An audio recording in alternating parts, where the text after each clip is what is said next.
নমস্কার বন্ধুরা, আমি সাথী আমার কিচেনের আবারও এক নতুন রেসিপিতে আপনাদের সবাইকে স্বাগত জানাই।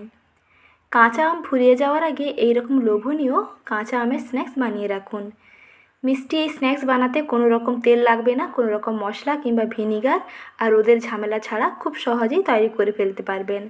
বানানো খুবই সহজ, রেসিপিটি দেখলে যে কেউ বানাতে পারবেন আর একবার বানিয়ে দীর্ঘদিন পর্যন্ত সংরক্ষণ করে খেতে পারবেন। তাহলে আসুন আজকে সহজ রেসিপিটি শেষ পর্যন্ত দেখে নেওয়ার অনুরোধ থাকলো। সুইট অ্যান্ড ম্যাঙ্গো স্ন্যাক্স বানাতে প্রথমেই লাগবে কাঁচা আম। আর এখন প্রচুর পরিমাণে কাঁচা আম পাওয়া যাচ্ছে, তাই দেরি না করে কাঁচা আমটা ফুরোনোর আগেই এইরকম ঝটপট স্ন্যাক্সগুলো বানিয়ে ফেলুন। একবার বানিয়ে দেখবেন আপনারা অনেক দিন পর্যন্ত রেখে খেতে পারবেন।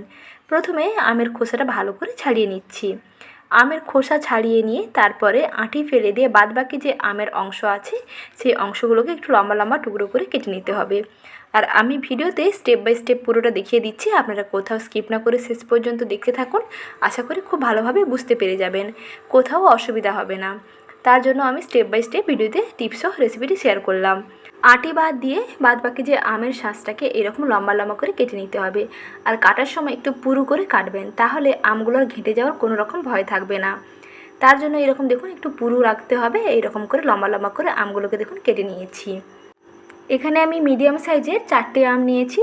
সেই ক্ষেত্রে আমি ওজনটা বলে দিচ্ছি। এখানে মোটামুটি 400 গ্রাম আম আছে।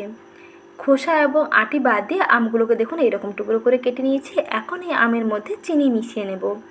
এখানে প্রায় আমি 100 গ্রাম চিনি দিয়ে দিচ্ছি। 400 গ্রাম আমের ক্ষেত্রে 100 গ্রাম চিনি দিতে হবে, তাহলে মিষ্টিটা একেবারে ঠিকঠাক হবে আর বেশ চটচটে হয়ে আসবে। তার জন্য দেখুন 100 গ্রাম চিনি দিয়ে প্রথমে আমগুলোর সঙ্গে ভালো করে মিশিয়ে নিচ্ছি। আমের সঙ্গে চিনি মিশিয়ে নিয়ে রেখে দেব প্রায় 30 মিনিট সময় পর্যন্ত। তাতে দেখবেন এই চিনিগুলো খুব সুন্দর গলে যাবে। একটি ঢাকনা দিয়ে ঢেকে রেখে দিচ্ছি। সমস্ত আমগুলোর গায়ে দেখুন চিনিটা মিশিয়ে নিয়ে ঢাকনা দিয়ে ঢেকে রেখে দিচ্ছি প্রায় 2 থেকে 3 মিনিট। প্রথমে 2-3 মিনিট রেখে দেবেন, তারপরে আবারও ঢাকনাটা খুলে নিয়ে একটা স্প্যাচুলা দিয়ে দেখুন আবারও ওপর নিচে করে মিশিয়ে নিচ্ছি।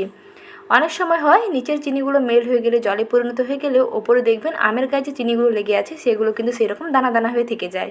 তাই বারবার যদি এই রকম একটু নেড়ে চেড়ে রাখেন তাহলে কি হবে, সমস্ত চিনিগুলো খুব সুন্দরভাবে জলে পরিণত হয়ে যাবে।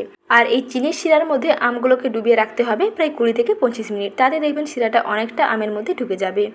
প্রায় 25 মিনিট পরে গ্যাস অন করে দিয়ে কড়াইতে আম এবং চিনির শিরাটাকে একসঙ্গে নিয়ে নিচ্ছি। চিনির শিরা সমেত আমগুলোকে কড়াইতে নিয়ে তারপরে গ্যাসটা অন করে দিচ্ছি। মোটামুটি এইরকম ফুটতে থাকবে। সেই ফুটন্ত পর্যায়ে মিশিয়ে নেবেন অল্প একটু লবণ। 1/4 টিস্পুন লবণ দিলেই হবে। একটি চা চামচের 4 ভাগের 1 ভাগ লবণ দিলেই হবে।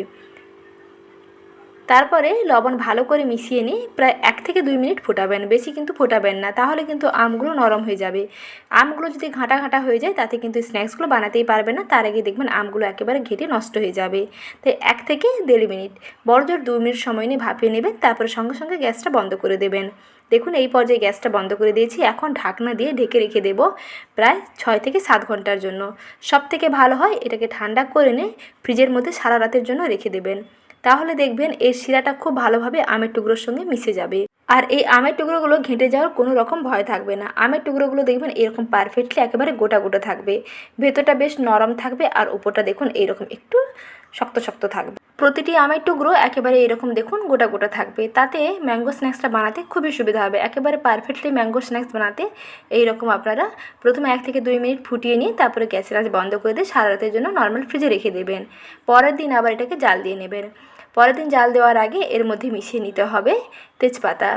এখানে 2টো মিডিয়াম সাইজের তেজপাতাকে একটু কেটে দিয়ে দিলাম আর 3টে এলাচ, ছোটো সাইজের এলাচকে একটু মুখটা ফাটিয়ে থেতো করে দিয়ে দেবেন। এলাচের ফ্লেভারটা আসলে খুবই ভালো লাগবে, সঙ্গে তেজপাতার ফ্লেভারটাও ভালো লাগবে। এখন দেখুন জাল দিয়ে নিচ্ছি। এখন গ্যাসের আঁচটা মোটামুটি একটু মাঝারিতে রাখবেন, কারণ চিনি শিরাটা কিন্তু আগে থেকে অনেকটা ঘন হয়ে আছে। আর এর মধ্যে আমি অল্প একটু অরেঞ্জ রেড ফুড কালার মিশিয়ে দিচ্ছি। যদি এই রকম আমের টুকরোগুলো সাদা সাদা রাখতে চান তাহলে এই পর্যায়ে আপনারা একটু জাল দিয়ে এরকম ঘন চটচটে করে নামিয়ে নেবেন। আর যদি মনে হয় একটু লালচে ভাব আনবেন তাহলে অল্প একটু অরেঞ্জ রেড ফুড কালার কিংবা রেড ফুড কালার অ্যাড করবেন। এতে কিন্তু টেস্টটা খুব একটা যে চেঞ্জ হবে তা নয়, শুধু কালারটাই চেঞ্জ হবে। এখন সব কিছুকে ভালো করে মিশিয়ে নিয়েছি। দেখুন শিরাটা একেবারে চটচটে হয়ে গেছে। গ্যাসের আঁচটা বন্ধ করে দেওয়ার পরে এটা ঠান্ডা হয়ে যাওয়ার পরে কিন্তু আরও চটচটে হয়ে যাবে। কড়াইতে শিরাটা যেন কোনো মতেই না থাকে, একেবারে আমগুলোর গায়ে মাখা মাখা হয়ে যাবে। এই পর্যায়ে গ্যাসের আঁচটা বন্ধ করে দেবেন।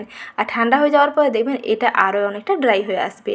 দেখুন শিরাটা একেবারে টেনে গেছে। এখন একটি প্লেটে সার্ভ করে নিচ্ছি। এইভাবেই তৈরি করে ফেলুন তেল ছাড়া, রোদ ছাড়া, ভিনেগার ছাড়া কাঁচা আমের লোভনীয় মিষ্টি স্ন্যাক্স। এইভাবে স্ন্যাক্স তৈরি করে আপনারা দীর্ঘদিন পর্যন্ত সংরক্ষণ করে খেতে পারবেন। তাহলে আর দেরি না করে কাঁচা আম ফুরোনোর আগে ঝটপট তৈরি করে ফেলুন এইরকম লোভনীয় কাঁচা আমের ইউনিক রেসিপিটি ভালো লেগে থাকলে ভিডিওতে প্লিজ লাইক করবেন, সঙ্গে চ্যানেলটিকে সাবস্ক্রাইব করে নতুন বন্ধু হয়ে সঙ্গে যুক্ত থাকার অনুরোধ থাকলো। ভালো থাকবেন, আবারও শীঘ্রই হাজির হচ্ছি নতুন রেসিপি নিয়ে। পরবর্তী রেসিপি দেখার আমন্ত্রণ রইল। ধন্যবাদ।